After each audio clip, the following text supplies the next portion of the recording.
La Neustrie, territoire entre l'Epte et puis la côte normande, a été envahi de nombreuses fois par des attaques barbares, des raids vikings. Et l'Empire carolingien, puisque Louis Ier dit le Pieux, héritier du trône de Charlemagne, hérite de ce grand empire, se trouve confronté à une difficulté. Ces raids barbares sur la côte franque sèment le trouble ici, sur les terres de Normandie, qu'on n'appelle pas encore la Normandie. Les villageois, les différents villages, organisent leur propre protection très rapidement. Et quand je dis très rapidement, puisque la motte castrale, ici, c'est une butte de terre créée entièrement par l'homme, en peu de temps, avec peu de moyens, des hommes, de la terre. Les spécialistes s'accordent à dire que notre motte castrale date de l'époque d'Henri Ier Beauclerc, roi d'Angleterre et duc de Normandie. C'est pendant cette période entre 1106 et 1135 qu'elle aurait été édifiée. Plus précisément, c'est de cette époque que datent les fondations que l'on retrouve tout en haut de la motte castrale. Les fondations qui était là pour accueillir le petit château du XIIe siècle. Et peu à peu, cette motte castrale en France, elle est devenue objet et symbole, tout premier symbole de la féodalité en France. Le château fort naît juste après la motte castrale. Alors effectivement, il ne reste rien du château du XIIe siècle, seulement un aveu de 1668 qui prouve encore l'existence du château féodal.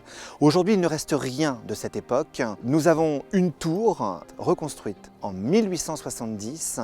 Cette tour servait de château d'eau pour le château de la Croix-Richard, se trouvant dans les bois de Méniljourdin.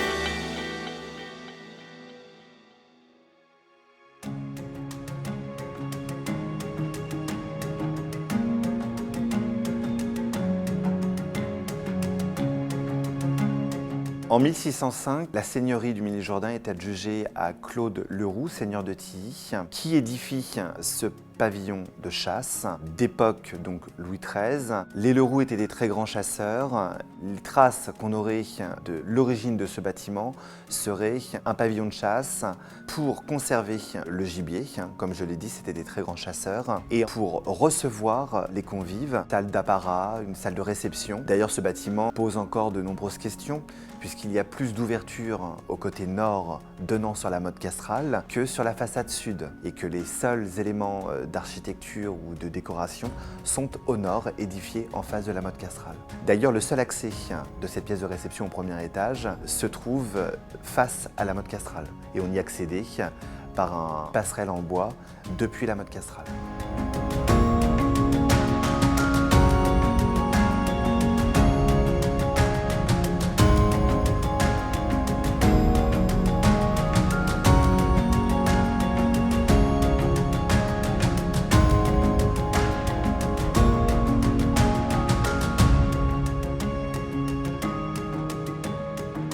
Les anciens propriétaires nous ont laissé deux pierres intéressantes. On a une grosse pierre calcaire blanche sur laquelle apparaît un écusson, les armoiries d'une famille. Les spécialistes disent que cette pierre aurait été taillée au XIIe. D'autres disent qu'elle a été taillée peut-être un tout petit peu plus tard. Mais en tout cas, on est à peu près sûr que c'était le blason de l'une des premières familles ayant occupé le fief seigneurial de Méniljourdin. Donc sur ce blason, il y a une croix et le symbole de 3 marteaux.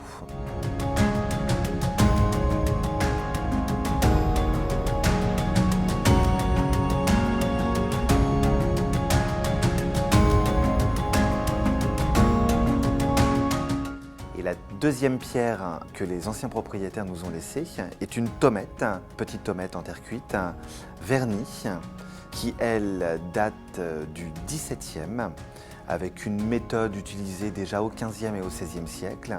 Et on pense que c'est une des tommettes vernies qui ornait la salle de réception du premier étage.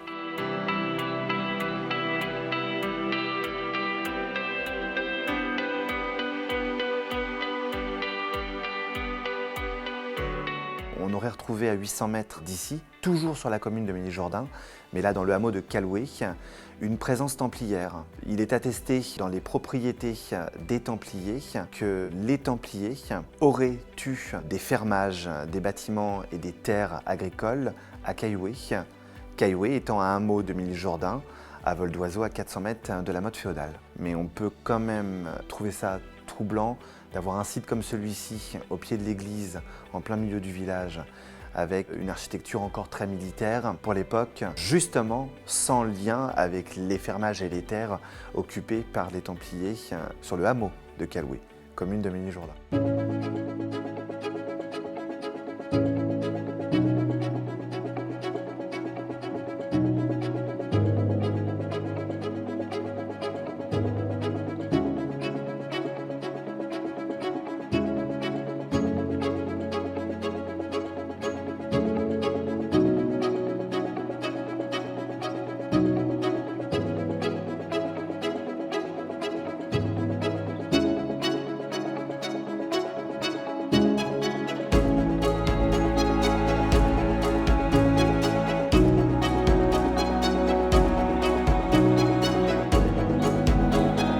Les projets que l'on a pour cette motte féodale sont assez simples, de rechercher, si je peux dire, cette histoire, la véritable histoire de la création de la motte féodale de Méniljourdin.